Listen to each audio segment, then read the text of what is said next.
With terror gripping the village, the elders could hide their secret no longer. They gathered everyone in the central square and spoke of a bargain struck. Generations ago, long ago, when the forest was young and the harvests failed, the ancestors pleaded with the spirits for survival. A pact was made. Each year one soul would belong to the forest in exchange for rain, fertile soil, and protection from disease. For decades the pact was honored, and the village thrived. But greed poisoned the promise. A chief once refused to give the yearly offering, believing his warriors could fight the spirits. That year, famine swept the land, and half the village perished.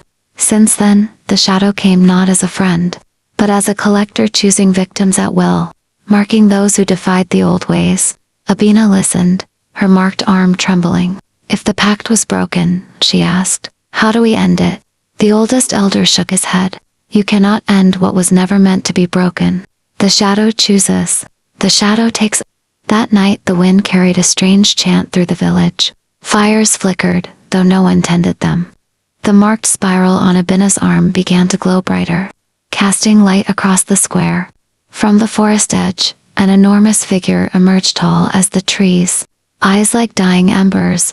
The ground trembled beneath its steps. The villagers fell to their knees, but Abina stood, her voice steady despite the fear. If you must take someone, she said, take me. The shadow paused. The air thickened until breathing was painful. Then it whispered a single word, so faint that only Abina heard it. A word that was neither promise nor threat, but something older than language. And with that, the figure dissolved into mist, leaving only silence and the faint smell of burning earth. The villagers looked to Abina, but the mark on her arm had vanished.